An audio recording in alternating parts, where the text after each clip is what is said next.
Bueno, el día de hoy vamos a ver un poco acerca de la introducción de la biorremediación, los conceptos básicos.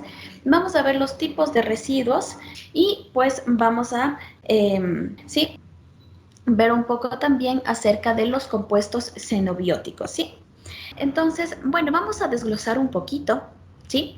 Y aquí pues tenemos estas pequeñas imágenes, ¿no? Aquí está, bueno, una representación gráfica de una bacteria y aquí ya está un contaminante, ¿no?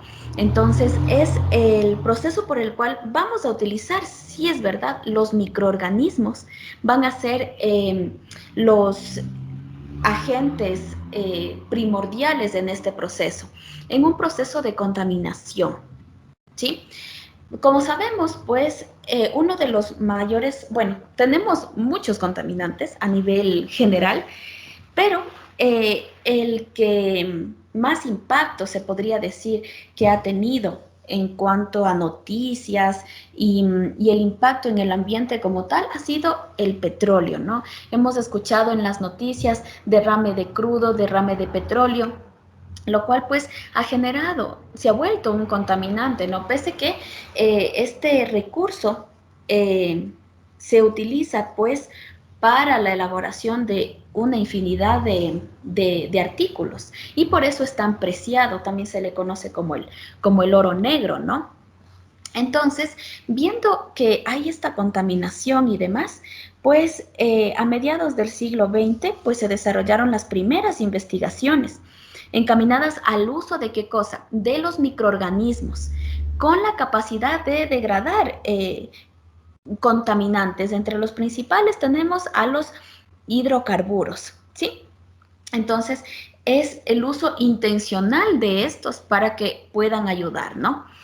Ahora, ¿qué hacen los microorganismos? Bueno, los microorganismos descomponen las largas cadenas de carbono y las reducen a compuestos básicos, sí, compuestos que sean más asimilables para otros organismos, sí, puede ser incluso otros microorganismos, o para otros organismos superiores, como por ejemplo los vegetales, sí, y de esa manera que se vuelvan inocuos para el ecosistema, es decir, que ya no sea una problemática como tal, ¿ya?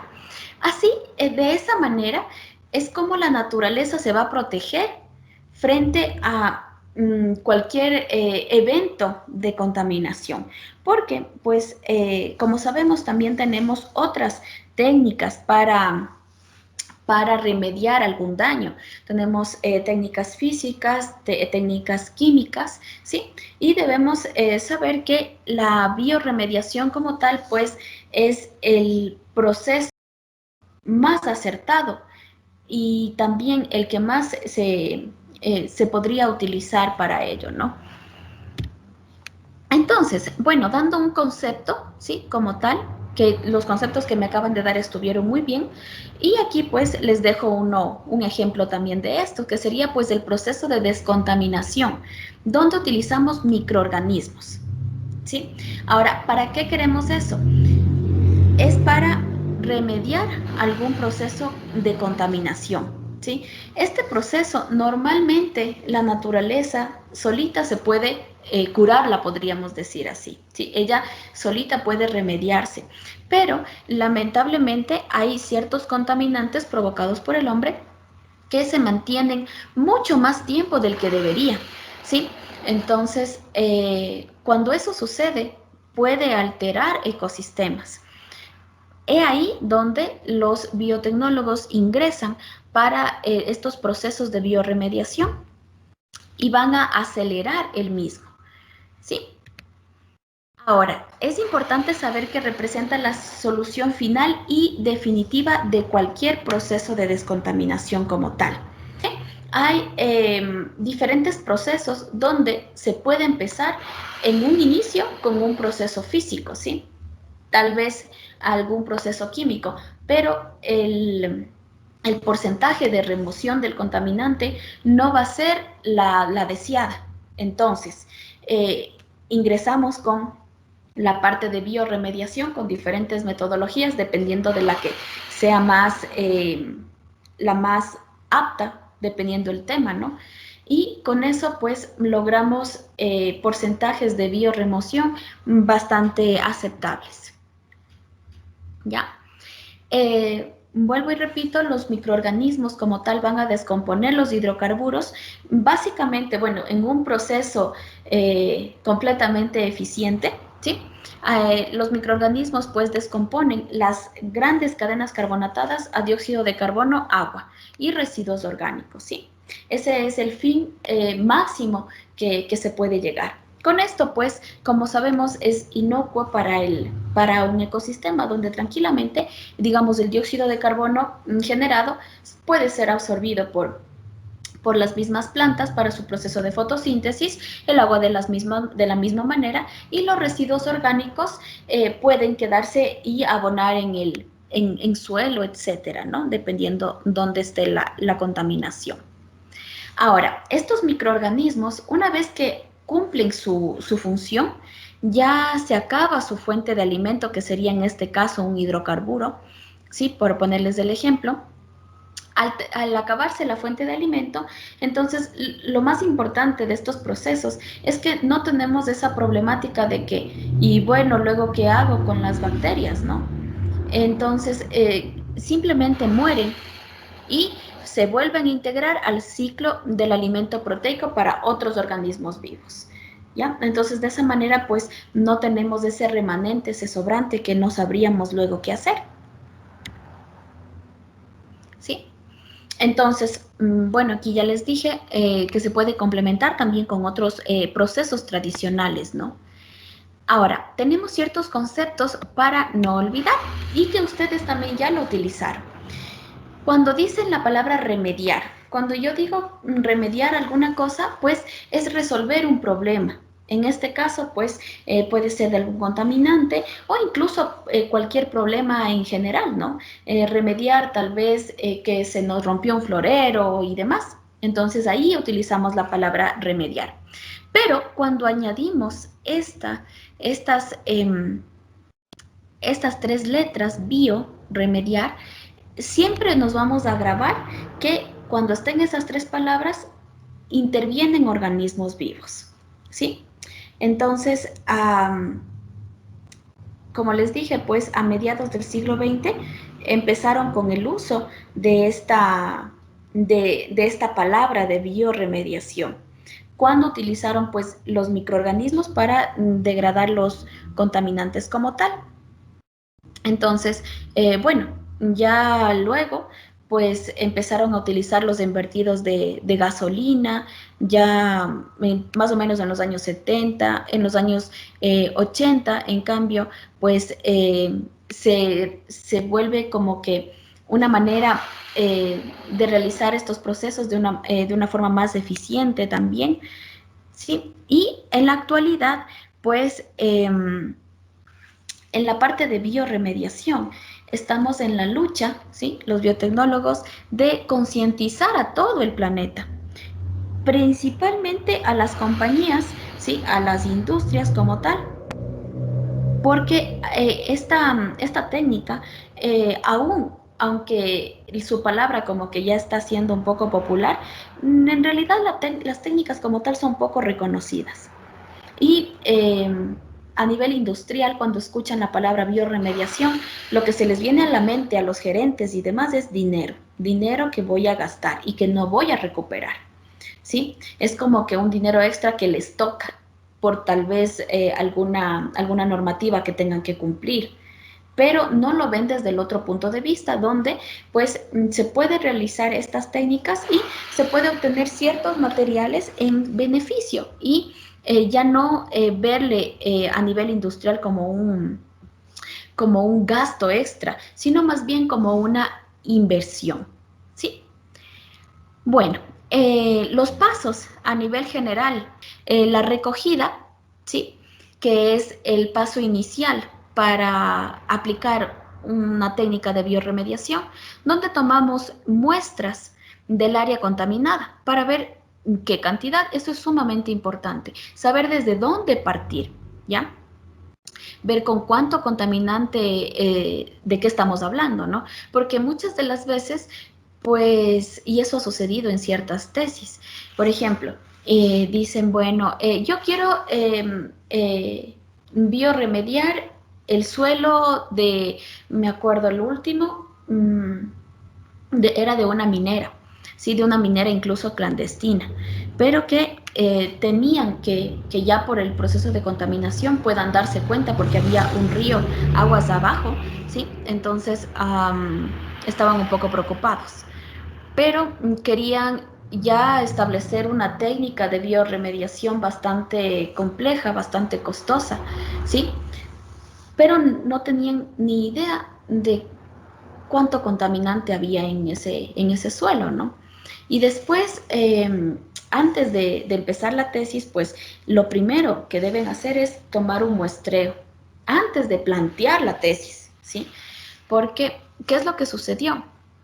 Tomaron las muestras y el porcentaje del contaminante era mínimo, ¿sí? Es decir, que con tal vez, ya vamos a ver más adelante ciertas cosas que se pueden hacer, simplemente con remoción de la tierra como tal, un poquito de aireación, pues el contaminante pues no iba a ser mayor problema y ya estaba lista la tesis, ¿sí? Entonces, ahí pues ese tema simplemente se rechaza. Entonces siempre debemos tener mucho cuidado y lo primero es tomar muestras y saber con qué contaminante nos encontramos. Aparte de ver el porcentaje, o sea, la cantidad de contaminante al que nos vamos a enfrentar, también es importante saber qué nomás vamos a tener ahí. Porque hay veces que nosotros apuntamos a un contaminante, pero ignoramos la presencia de tal vez otro contaminante que sea mucho más peligroso. Y nosotros por apuntar al uno, sí, lo estamos tratando, pero igual vamos a dejar una muestra contaminada, porque tiene otro contaminante que tal vez tenga mayor impacto o viceversa, ¿no? Entonces, por cualquier cosa, siempre es importante recolectar la muestra y saber los porcentajes, ¿no? De qué nomás vamos a tener ahí. Luego, pues, ver las bacterias, ¿no? En un proceso de fermentación. En las muestras generalmente en las mismas muestras contaminadas, de ahí se van a aislar los microorganismos, porque si es que estos están creciendo felices ahí en ese contaminante, quiere decir que están consumiéndolos, ¿ya? Entonces, lo que se hace es aislar estos microorganismos y, bueno, hay diferentes técnicas para eso que ya vamos a ver. Y con eso, pues, obtenemos inóculos importantes, ¿no? Luego, ya estos inóculos de microorganismos que se hayan confirmado, o sea, que se haya confirmado que sí se alimentan del contaminante, luego viene el proceso de aplicación. Entonces, lo aplicamos en la muestra, ¿sí? La muestra contaminada donde esté, ya sea en el campo como tal, de forma abierta, ya vamos a ver, o si tenemos que llevar pues toda la muestra al laboratorio, que también es otra forma de biorremediar, la que sea, ¿no? El punto es la aplicación. Luego, pues esperamos a que los microorganismos hambrientos pues hagan su trabajo. Entonces, luego viene el proceso de degradación, es decir, cuando el microorganismo pues empieza a alimentarse del contaminante y los niveles del contaminante empiezan a disminuir y luego empieza el proceso de recuperación. Ahí pues vamos a observar, ya no es, bueno, aparte de los exámenes, de las pruebas de laboratorio que se realicen, donde confirmamos que el contaminante ha disminuido su concentración, también visualmente vamos a ver la muestra que está completamente cambiada. Digamos, si es que es en agua, pues la coloración del agua va a cambiar. Si es que es en el suelo, la textura del suelo, etcétera, pues va a cambiar y se va a ver mucho más sano, ¿sí?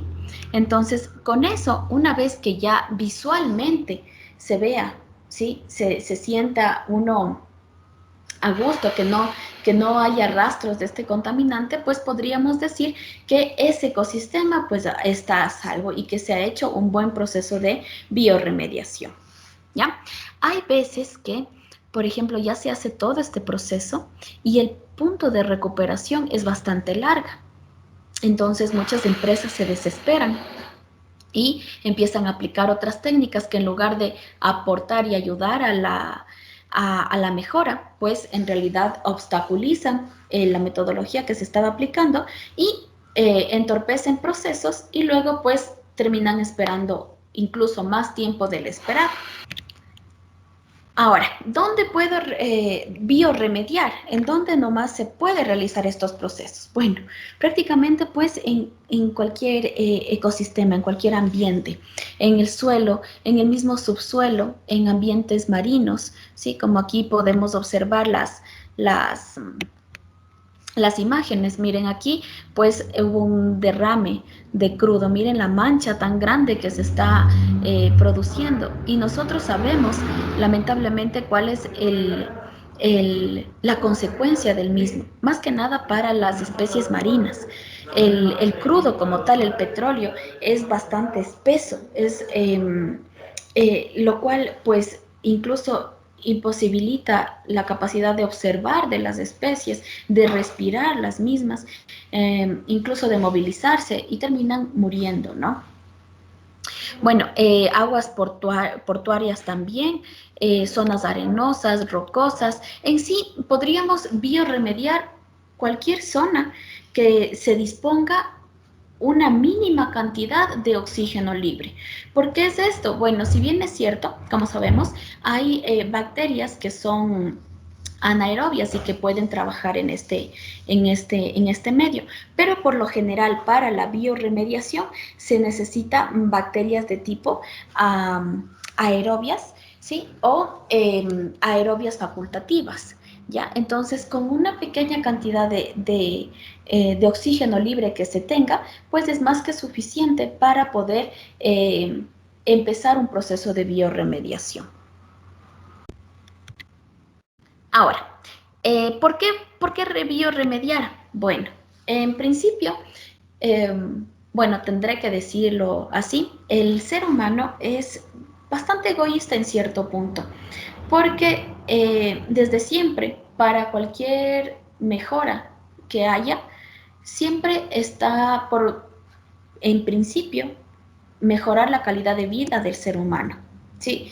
No, si es que nosotros realizamos algún proceso, digamos, de descontaminación, no es porque estamos pensando en el vegetal o estamos pensando en la especie animal, sino pues al final estamos pensando en nosotros mismos, porque eso luego acarrea consecuencias para nosotros, ¿sí? Un cambio de ecosistema, una contaminación de agua, de suelo, etcétera, pues nos va a afectar. Entonces, por eso es que nos preocupa. Y digo eso, y digo que es de cierta parte egoísta, porque hace años atrás nadie se preocupaba por la contaminación ambiental. Excepto, claro está, los entendidos en el tema, ¿no? Biotecnólogos, científicos, que ya veían el panorama, para dónde íbamos, ¿no? Si seguíamos contaminando de esa manera. Pero nadie les hacía caso. En el momento en que hubo la invención de maquinaria, de industrias y demás, pues no pensaron ni siquiera se imaginaron en tomarse un poquito de tiempo y ver, bueno, qué impacto ambiental voy a tener, ¿no? Ahora, pues, es importante, sabemos que cada proyecto que se realice debería, ¿no? Tener un estudio de impactos ambientales, eso es sumamente importante, porque de esa manera, pues, vamos a saber eh, si es que mi proyecto es amigable con el medio ambiente o no. Y si es que no es, pues ya ir viendo la manera para poderlo atenuar, ¿sí? Entonces, en los seres humanos, pues lo primero que nos dimos cuenta cuando empezamos a contaminar son los olores, ¿sí? Si es que tenemos industrias y ha contaminado, llena de gases, de dióxido de carbono, etcétera, pues es esa falta de poder respirar el aire puro. si es que tenemos una contaminación, ya sea de desechos orgánicos, digamos, los vertederos, ¿sí? Generan un olor, pues, insoportable, ¿ya? Entonces, la contaminación al generar malos olores, también, pues, podemos aplicar la biorremediación aquí, ¿sí? Entonces, podemos aplicarla en lodos orgánicos para atenuar estos olores de depuradoras, aguas fecales, plantas de tratamientos de residuos, plantas de reciclado, etc. Incluso hay ciertos estudios donde se utilizan microorganismos, no tanto para eliminar contaminantes, sino para eliminar o reducir olores. ¿Sí? Y de eso, por ejemplo, ¿cuánto sería? Hace unos 2 años atrás, eh, tuve...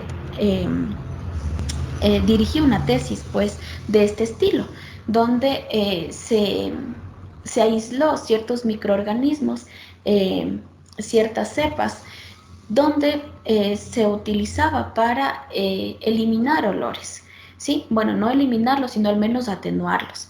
Entonces hicimos la comprobación y demás, simulamos botes de basura, y los desechos y los olores que se debe, que se debe generar y demás. Y se colocó el inóculo. Y en realidad estas bacterias pues sí atenuaban esos olores. Entonces hay estas técnicas también son ampliamente utilizadas como tal. Bueno, aquí en el país no hemos tenido la necesidad de realizarlos. Por ejemplo, en municipios y demás, pues no han tenido ese interés.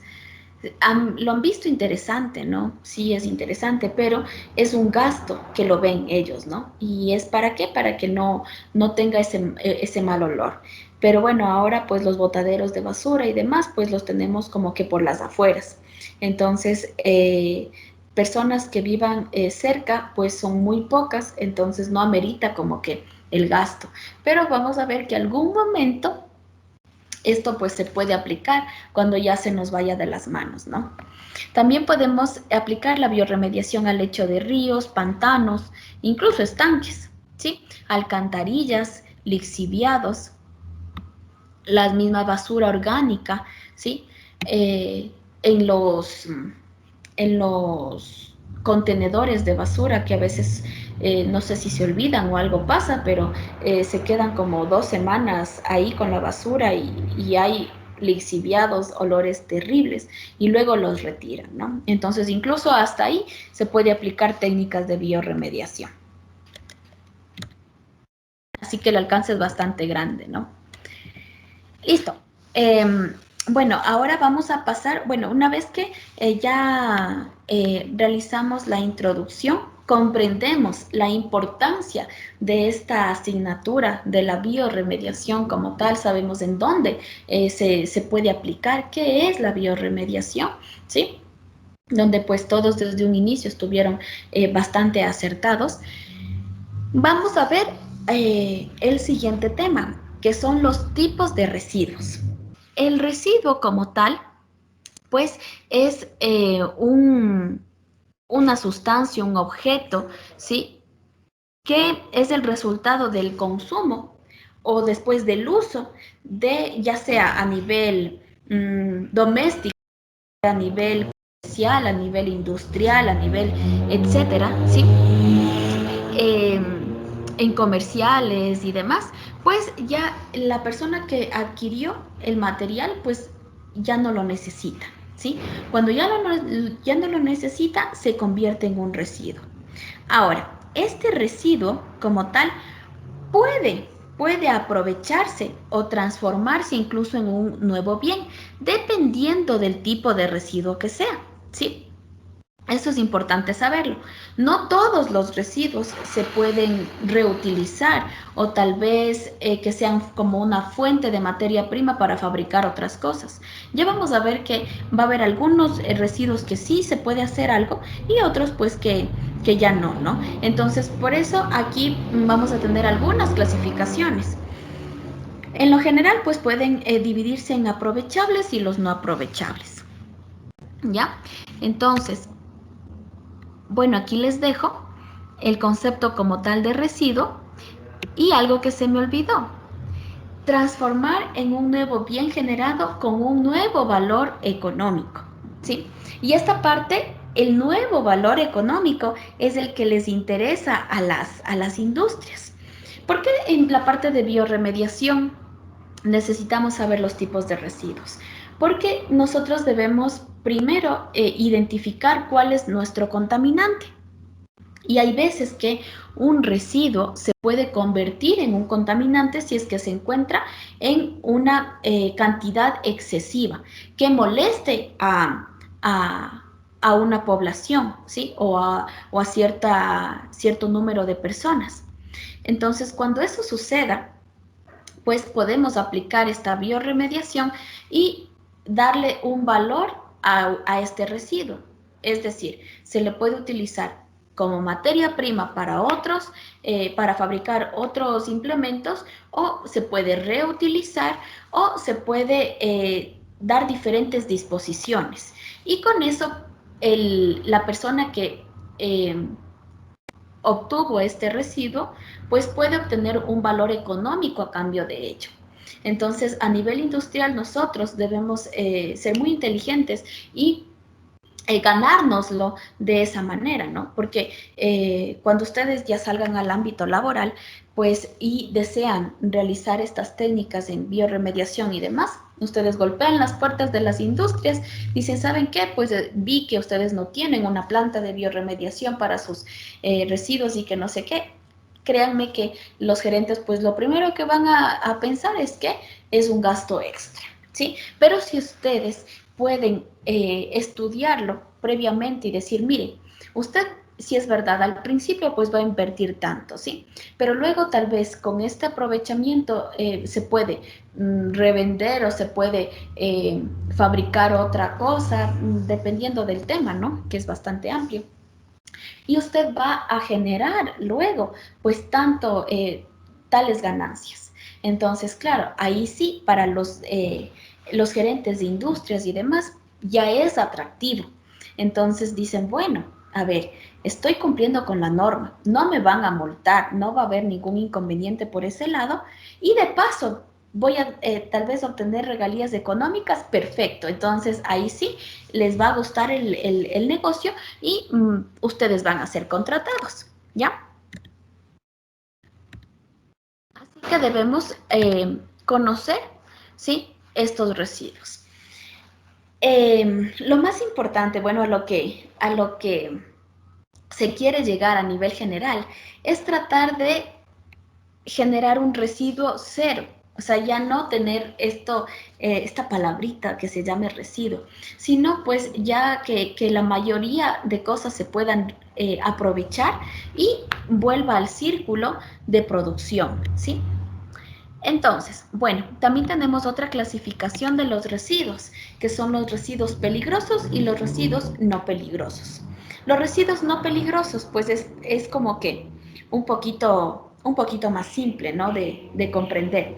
Al decir no peligrosos, quiere decir, pues, que no van a generar ningún tipo de peligro, ¿sí? Se puede generar en cualquier lugar, con varias actividades en cualquier desarrollo, y que al medio ambiente o a la salud humana no va a ser un riesgo potencial. Entre estos, pues, tenemos los residuos no peligrosos, biodegradables y los no reciclables. Los biodegradables, pues, tenemos en lo que son elementos que después de cierto tiempo pueden ser descompuestos gracias a la actuación de organismos vivos, principalmente microorganismos, ¿ya? Entonces aquí tenemos alimentos, los vegetales, ¿sí? Residuos, en sí los desechos de la cocina. ¿sí? Y de cafeterías, por ejemplo. Los residuos de la jardinería, ¿sí? Es decir, el césped, etcétera, ¿sí? Pueden considerarse pues biodegradables, la madera como tal. E incluso ahora pues hay jabones que son biodegradables. Están fabricados, bueno, eh, antes, hace muchos años, pues más se preocupaban del olor que producían, de que duren un poco más, ¿sí? Entonces, lamentablemente ahí, pues, se utilizan ciertos reactivos que posiblemente luego puedan ser un contaminante. Ahora, pues, las industrias se están preocupando un poquito más por la parte bio, que les sé decir yo, y habrán escuchado ya de jabones, saben llamarles jabones orgánicos, ¿no? Que ahora pues entre nosotros sabemos que ese término no está tan bien utilizado, porque todos los jabones pues son orgánicos, ya que están elaborados a partir de cierta materia orgánica. Entonces, pero a nivel general, la población, cuando escucha la palabra orgánico, se le viene a la mente como que algo más sano, algo más limpio, ¿sí? Producción más limpia. Entonces, se ha utilizado esta palabra como que para explicarle a la población que estos jabones tal vez pues no han sido fabricados con algún aditivo, un preservante, ¿sí? O algún colorante que pueda luego demorarse en descomponerse, ¿sí? Entonces, estos jabones biodegradables ahora pues se ha sacado, hay varias tesis de esto, se ha sacado de diferentes plantas, de la cabuya, ¿sí? Utilizando las saponinas de la quinoa, etcétera, ¿sí?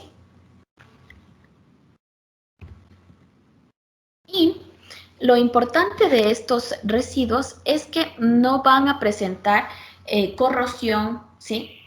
No va a ser tóxico, no va a ser inflamable, pues, ni explosivo, ni radioactivo, etcétera, ¿no? Y cuando cumpla todos estos, pues va a ser un residuo no peligroso.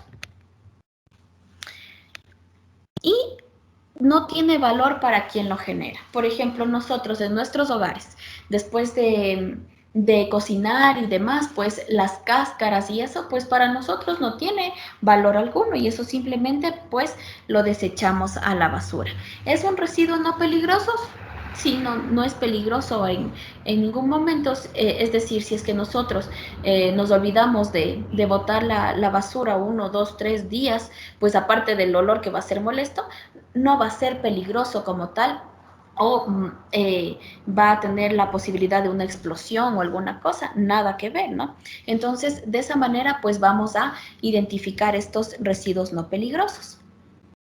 Ahora, luego de estos residuos, pues sí son susceptibles para que lleguen a tener un valor económico, ¿ya? Dependiendo de cuál sea. Por ejemplo, si tenemos residuos orgánicos, ya estos son biodegradables. ¿Por qué?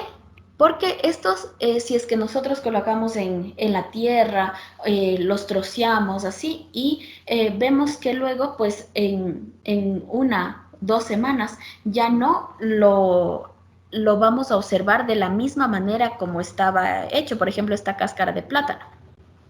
Y podemos hacer la prueba. Si desean, pues pueden trocear una cáscara de plátano, colocarlo en una maceta, ¿sí? Mezclarlo en sí, y van a ver que en 1 semana, en 2 semanas, ustedes regresan a ver y ya no van a encontrar estos cuadraditos amarillos, sino ya van a cambiar su aspecto. ¿Es por qué? Porque se está biodegradando. Los microorganismos que habitan en ese suelo, pues ya los están descomponiendo. ¿Ya?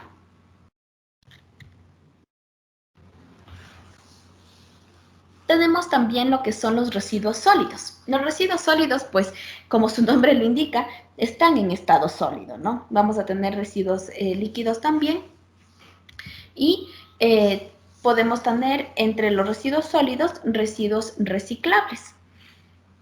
¿Qué es esto del reciclaje? y esta palabra pues se puso de moda en la última década también, porque antes de eso ni por idea esta parte del reciclaje. Perfecto, sí. En lo que es el reciclaje, pues hace tiempo, no, la verdad que ustedes recordarán, ¿no? De niños y demás, nunca nos decían que hay un basurero para las botellas plásticas, otro para botellas de vidrio, otro solo para plástico como tal, otro para el cartón, papel, etcétera. ¿Sí? Si no, todo se vertía en una sola, ¿no? Y pues los carritos de la basura pasaban y se llevaban todo de manera general. Luego, pues, poco a poco ya se tuvo cierta cultura. Aquí todavía como que nos cuesta un poco, ¿no? Pero ya en otros países está bastante marcada esa costumbre de dividir a los residuos. Y ya en las casas mismo, pues ya tienen un espacio para cartón, un espacio para plástico, etcétera. ¿Y por qué se ha dado eso? ¿Por qué aquí no? Bueno, en sí, en otros países pues han tenido la inteligente, se podría decir, metodología, ¿no? Donde hay los depósitos, por ejemplo, de botellas, ¿sí? De botellas de plástico. Entonces, por ejemplo, si yo coloco 5 botellas de plástico, me dan 5 céntimos, ¿sí? Por ejemplo. 5 centavos, ¿ya? Entonces, de esa manera las personas dicen, bueno, entonces si es que yo en mi casa, en lugar de botar las botellas todo en una sola, mejor las separo y luego voy a dejar en el depósito y obtengo dinero gratis, ¿sí? También igual con el cartón. Aquí pues sí se puede realizar, hay los depósitos de papel, de cartón, pero bueno, el valor que se obtiene de eso pues es bastante reducido, lo cual no es muy atrayente para para nosotros a nivel general, ¿no? Dicen, bueno, para 5 centavos y demás, que un montón de cartón, por ejemplo, que se pueda ganar, pues más se gasta en el viaje, ¿no?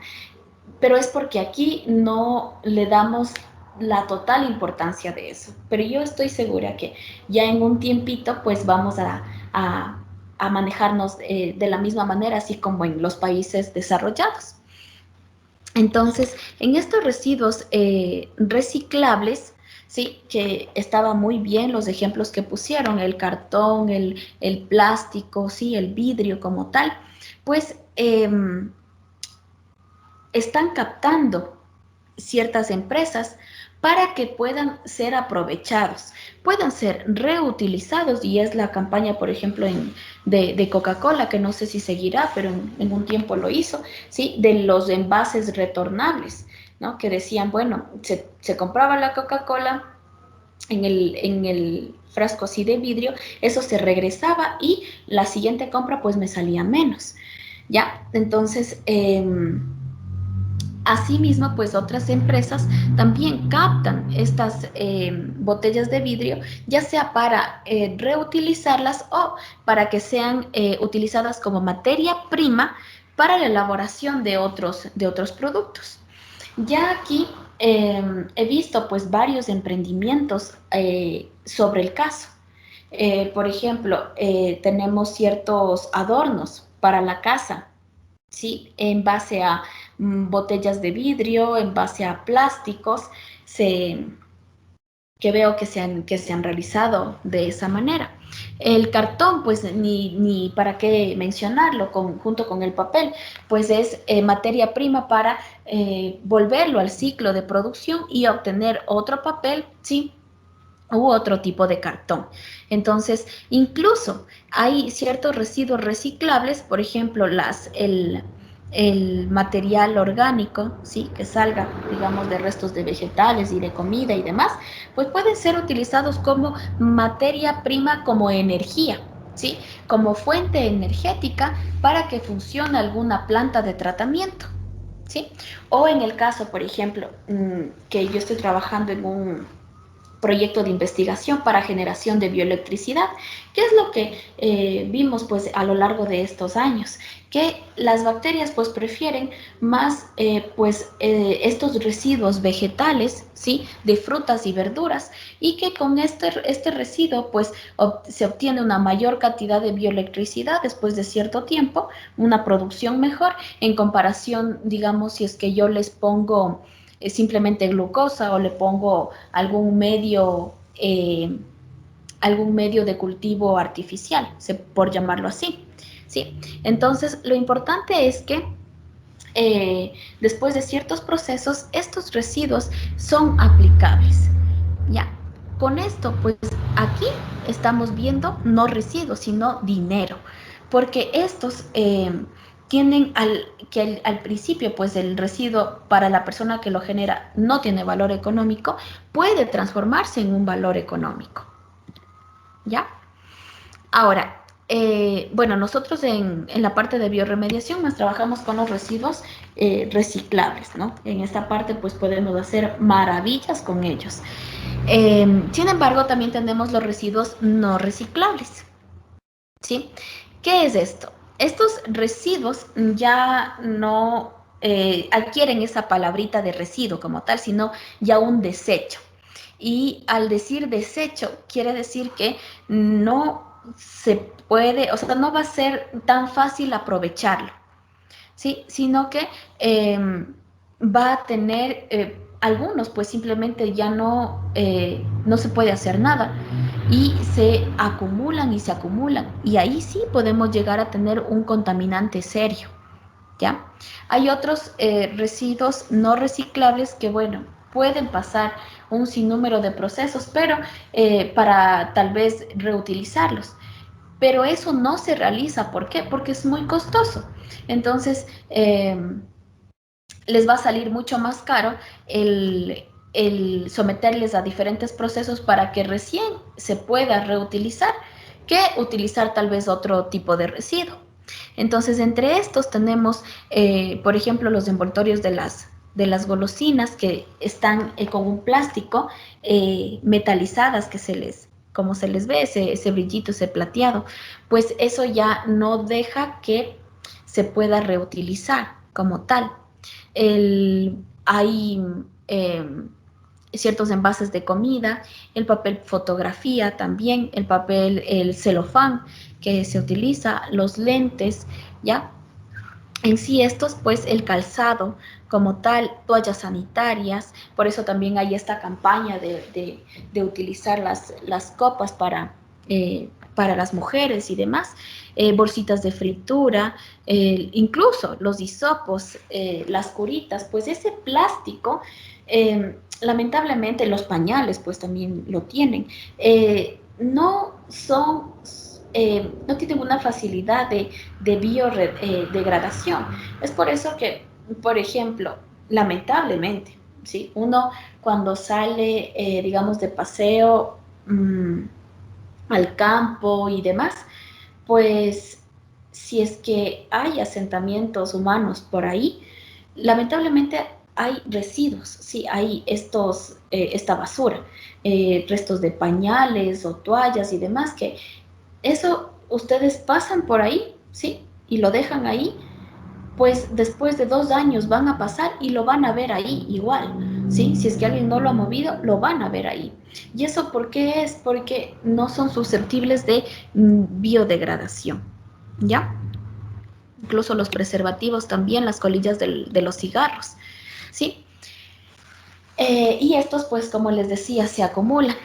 Y lo que generalmente se hace es colocarlos en vertederos grandes y luego irlos tapando, ¿sí? Y dejarlos ahí. Ahora, también tenemos otro tipo de residuos, que son los residuos especiales, ¿sí? ¿Qué se diferencia de los comunes? Bueno, los comunes son los que ya hemos visto, el papel, el cartón, el vidrio, la madera, ¿sí? Ciertos metales como tal. Pero los residuos especiales, estos pues son residuos que no deberíamos enviar directamente a la basura ordinaria, ¿no? Que se desecha, sino que deberíamos colocar en tachos de residuos especiales. Lamentablemente, pues aquí en la ciudad desconozco de un tacho donde digan, sí, solo aquí se puede colocar residuos especiales o tal. Y estos son los materiales de construcción, por ejemplo. Con mucha pena he visto que, digamos, los camiones que van llevando los residuos de materiales, ¿sí? De una casa, etcétera, pues lo van y lo dejan en donde ni siquiera los dejan en algún vertedero de basura, sino pues los dejan en las afueras de la ciudad, ¿sí? En los terrenos baldíos, pues ahí van y lo botan, ¿sí? Y estos son residuos especiales. Ropa, zapatos, cables eléctricos, incluso computadoras, ¿sí? Los equipos de informática, esos pues simplemente los desechan y lo colocan en cualquier esquina y demás, ¿sí? Electrodomésticos de la misma manera, ¿ya? Aceite vegetal usado. Miren, esto, bueno, no sé si tal vez en otra asignatura pues lo sabrán, pero el aceite pues contamina de una manera enorme a lo que son los cuerpos de agua, ¿sí? Entonces, generalmente, y bueno, hace años lo que se hacía, por ejemplo, freímos unas papitas, ¿sí? El aceite, con el aceite del residuo, ¿qué hacemos? Pues eso no íbamos a poner, no se ponía en el basurero, porque es aceite como tal, entonces va a chorrear todo. Entonces, ¿qué se hacía? Pues se lo bota por el lavandín, sin tener en cuenta que luego esto pues va a contaminar los cuerpos de agua, más de lo que ya está contaminado. Entonces, lo que se debe hacer, ¿sí? Cuando se tiene el aceite vegetal usado, es colocar en envases, ya sea de plástico, de vidrio, ¿sí? Se va llenando ese aceite y ahora pues incluso hay empresas que pueden comprar ese aceite usado, ¿sí? Entonces puede ser un ingreso extra para sus domicilios, si es que gustan, ¿sí? Y bueno, y si es que no, en último de los casos, pues eh, enviar a la basura, pero el recipiente cerrado, ¿sí? ¿Para qué? Bueno, en el momento que se estén haciendo la clasificación de la basura, tal vez pues pueda ser aprovechado, pero no regarlo así. Mucho menos pues ponerlo en el basurero como tal, porque luego eso va al botadero y ya sabemos, ¿no? Que ahí podemos contribuir a la generación de los lixiviados, ¿ya? Los teléfonos celulares igual son residuos especiales que no se van a biodegradar. Nosotros podemos botar un celular, ¿sí? En la calle, digamos, y si nadie lo toca, que lo dudo, pero si lo dejamos unos 5, 10 años, el celular va a seguir ahí. ¿Sí? Neumáticos de la misma manera, el aceite de motor igual, y hay empresas que ahora pues están utilizando estos aceites, ¿no? Como les decía, ¿no? Las pilas y las baterías pequeñas, eso también pues mucho cuidado, ¿sí? Porque ahí tenemos ciertos residuos que llegar a ser altamente contaminantes, ¿ya? Entonces, tener cuidado con el mercurio y las pilas, ¿sí? Que puedan generar. Por eso también sí tenemos ciertos lugares donde dicen deposita tus pilas aquí, ¿sí? Entonces, principalmente, por ejemplo, como sabrán, ¿no? Una pila alcalina ya usada, ni siquiera, o sea, para decirle, bueno, nueva o algo, sino ya usada y si arrojamos a la basura como tal, puede llegar a contaminar hasta 100.000 litros de agua, ¿sí? Entonces, luego, pues, como aquí, una vez que ya lo botamos, pues esto puede liberar el mercurio y el cadmio que lo contiene y eso luego puede filtrar a cuerpos de agua y eso es un alto contaminante y sí puede afectar a nuestra salud, ¿ya?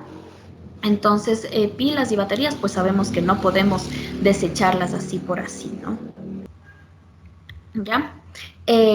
Y bueno, en sí, estos residuos especiales mmm, en el momento que se generan como tal, no es que van a ser completamente peligrosos, digamos, si yo desecho un celular, no es que con ese celular ya va a morir una población o mucho menos, pero sí luego con el volumen de desechos, ¿sí? que se realiza, pues ahí sí puede convertirse tal vez en un residuo peligroso, ¿no? Las pilas, por ejemplo, pueden convertirse en un residuo peligroso. ¿Ya? Entonces, he ahí el llamado a los biotecnólogos para implementar los sistemas de recuperación, de reutilización, reciclaje, para que poder utilizar cualquier residuo de la manera más óptima, ¿sí? Y para eso estamos nosotros, ¿no? Los biotecnólogos, para poder ver la manera de reutilizar. ¿Y cómo empezamos? Un buen biotecnólogo, ¿cómo empieza? Desde su casa, ¿sí? Y desde ahí pues van a ver que es bastante complicado, al menos si es que viven con sus familiares y demás, pues van a ver que es muy complicado solo explicarles ciertas cosas, ¿sí? Y peor, pues a la población entera. Pero, pues, de algo empezamos, ¿no? ¿Ya? Y bueno, hemos hablado de los residuos no peligrosos y como tal, pero bueno, no hemos dicho nada de los residuos peligrosos. Los residuos peligrosos, en cambio, son aquellos que ya sean líquidos, ya sean sólidos, ya sean gaseosos, eh, igual van a ser producto de algún proceso, ¿sí? De alguna transformación, incluso en las industrias como tal pueden generarse, pero a diferencia de los no peligrosos, pues estos sí van a presentar características corrosivas, reactivas, tóxicas, inflamables y biológico-infecciosas, incluso explosivas, y también pueden ser explosivas y radioactivas incluso, ¿ya? Entonces, estos residuos peligrosos, aquí tenemos que van a representar un riesgo para la salud y para el ambiente, para las personas que lo rodean como tal. Estos residuos peligrosos debemos prestarle la mayor cantidad de preocupación, ¿sí? Si bien yo les decía al principio, ¿no? Los residuos reciclables es lo que es en la actualidad el que tiene mayor importancia porque puede generar un valor económico. Pero no dejemos de lado estos residuos peligrosos, ¿ya? Ya que estos, pues, digamos, las pilas, lo que les decía, el mercurio, el cadmio, las baterías de la misma manera, ¿sí? Por el volumen de estos, pues pueden generar lixiviados que luego pueden ir a cuerpos de agua y contaminar, ¿sí? Contaminar ampliamente y luego, pues, los ecosistemas se pueden ver afectados.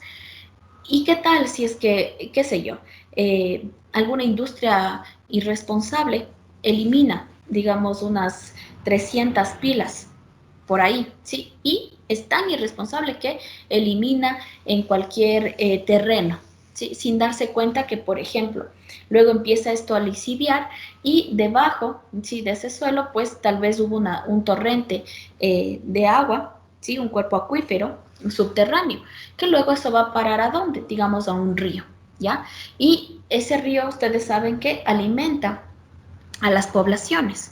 Entonces, tal vez hay una población rural por ahí cercana, una escuelita, etcétera. Entonces, pueden, sin saberlo, ¿sí? El bañarse en esos cuerpos acuíferos, en ríos, en alguna laguna, etcétera, qué sé yo, y pueden contaminarse. Sí, aquí pues pueden generar lo que son problemas en la piel, incluso cáncer, sí, que es el, el peor de los casos. Entonces, mucho cuidado con estos residuos peligrosos. Miren, tenemos los aerosoles, tenemos las pinturas como tal, tenemos pesticidas, insecticidas, sí, que estos, pues si es que no se utilizaron en su debido tiempo, pueden llegar a ser residuos peligrosos. Entonces, estos compuestos xenobióticos como tal, muy acertado, como dijeron, pues no forma parte de los seres vivos. Además, muchos pues compuestos a nivel general, en la industria y demás, pues son compuestos químicos que van a estar luego en el medio ambiente, pero son externos al metabolismo natural de los seres vivos. Tal como lo dijeron, no es ajeno, es extraño a un ser vivo, no forma parte del metabolismo como tal. Entonces podríamos decir que un compuesto xenobiótico puede ser una sustancia extraña, ¿sí? Un material ajeno que viene de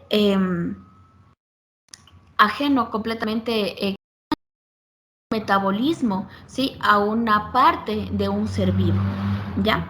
Ahora, tiene mucha relación, tal como decía, con un contaminante, porque generalmente suelen ser contaminantes y tóxicos, ¿ya? Cuando hay una concentración en exceso del mismo.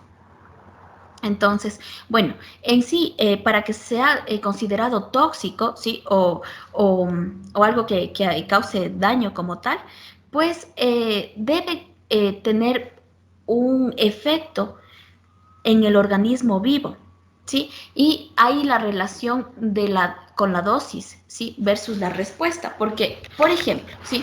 Un ejemplo de un compuesto xenobiótico puede ser un plaguicida, ¿ya? Los plaguicidas, o sea, si es que en realidad fueran completamente tóxicos para el ser humano y demás, pues nadie lo utilizaría. Y pues es uno de los elementos en la agricultura, por ejemplo, sí, en las industrias lo que más se utiliza. ¿Por qué? Porque elimina ciertas plagas para tener una producción completa, digamos. Y si es que se coloca en el cultivo, pues se debe respetar la concentración.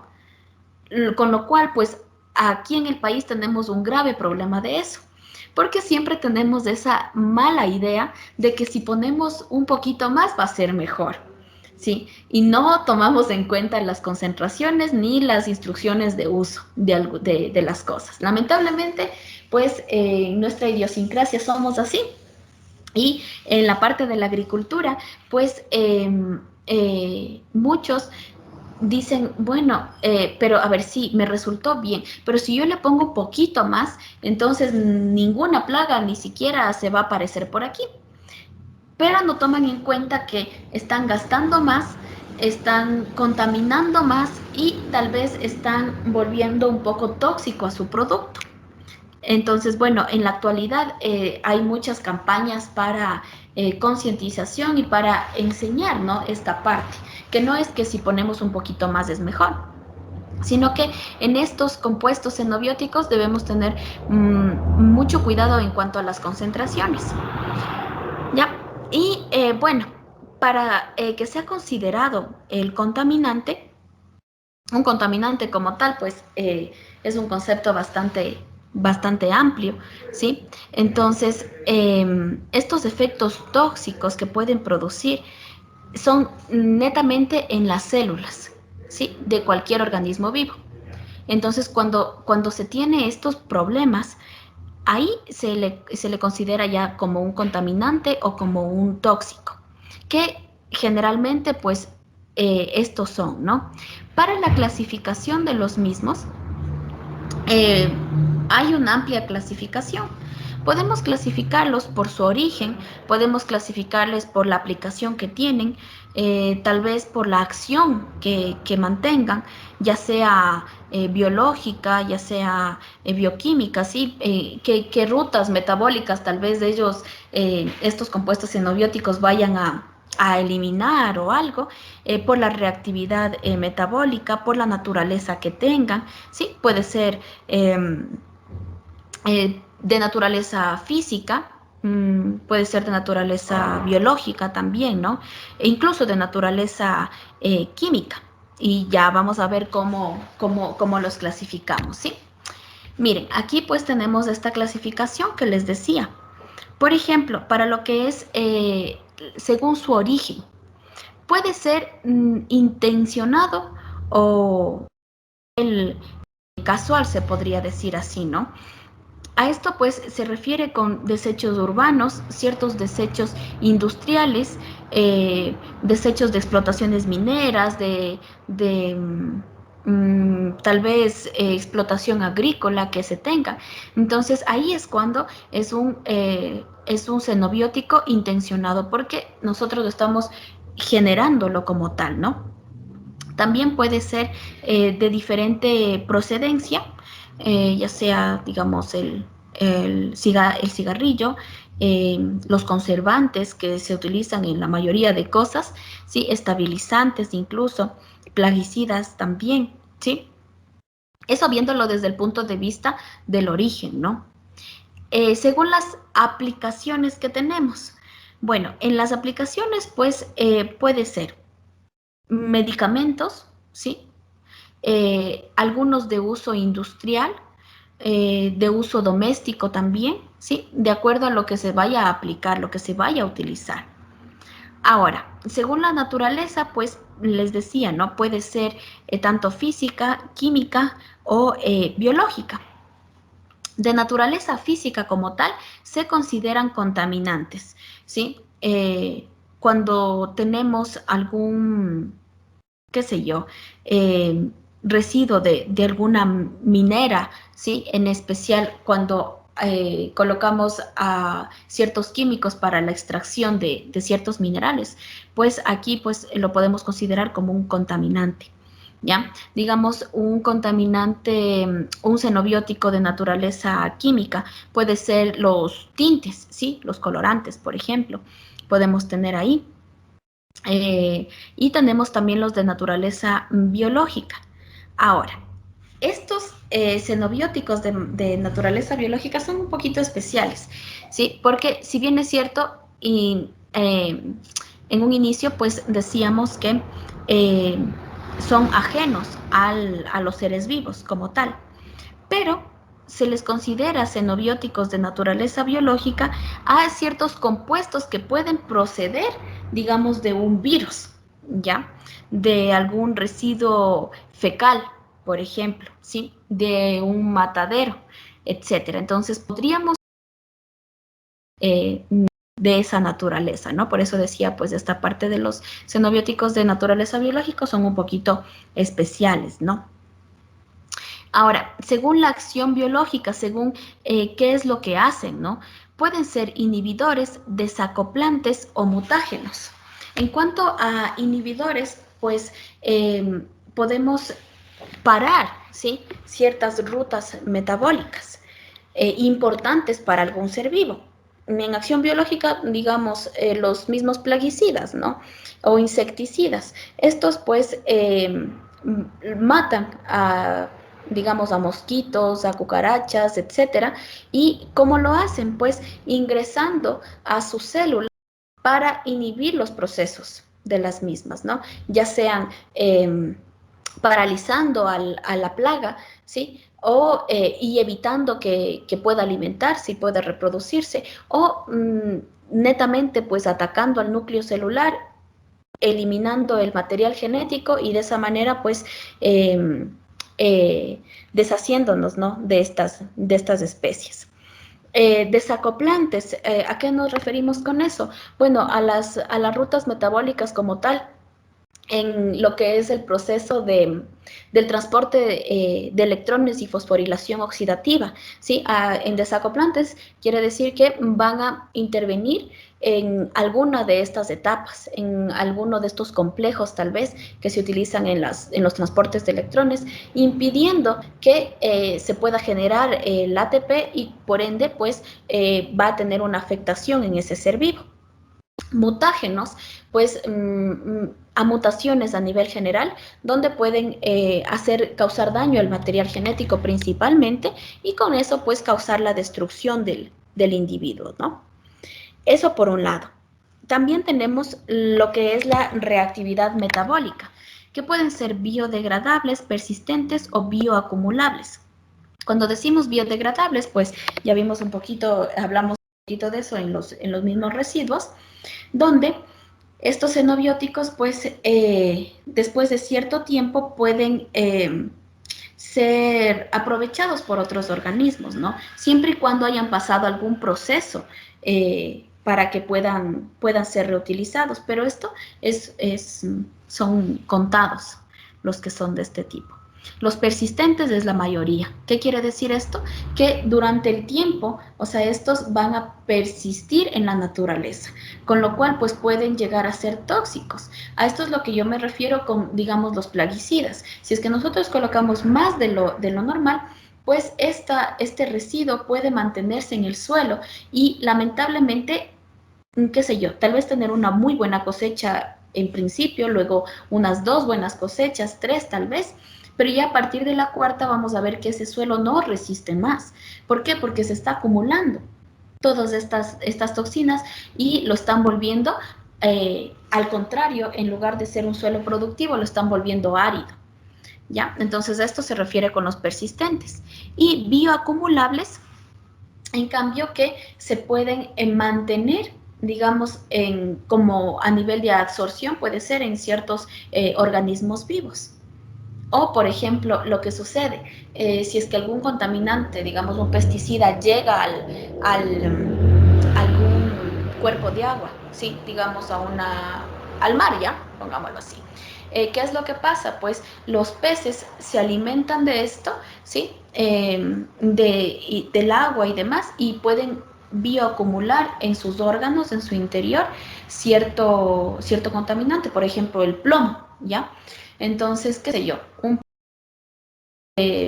está acumulando, luego otro pez pues se alimenta del mismo, y es lo que sucede lamentablemente con los peces grandes, digamos un atún, ¿sí? Siempre pues se tiene ciertos problemas de contaminantes por metales pesados, porque estos pues acumulan en su interior en grandes cantidades estos compuestos xenobióticos y luego pues nosotros nos alimentamos del mismo y nos puede causar algún tipo de daño. Entonces siempre lo que hacen pues son pruebas previas para que estén en los límites permisibles, ¿sí?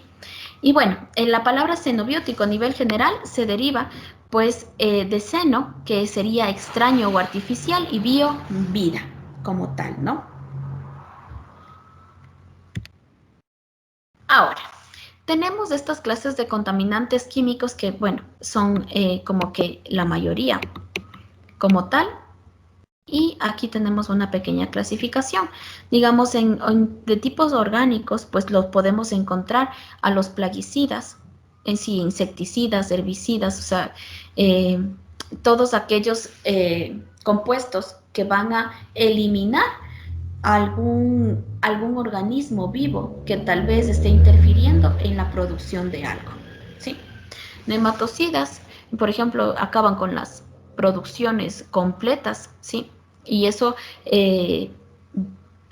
significa pérdida para el agricultor. Entonces, principalmente se utiliza en esta área, ¿no? En la parte de la agroindustria. Los insecticidas, pues, pueden ser organoclorados, organofosforados, pueden ser carbamatos, piretroides, insecticida botánicos, etcétera, ¿no? En cuanto a los herbicidas, pues tenemos los herbicidas que en su base pues contienen el fenociacético, por ejemplo. ¿Qué más tenemos? Tenemos los fungicidas, ¿sí? Con los hexaclorobencenos, que son bastante populares, se podría decir. El pentaclorofenol, que también lo contienen, etcétera. Entonces, aquí pues tenemos ciertos compuestos químicos que son tóxicos, ¿ya? Tenemos compuestos industriales, los disolventes, aislantes, plastificantes, y aquí pues están también incluso los hidrocarburos, ¿sí? Los cuales pues en cierto punto pueden llegar a considerarse como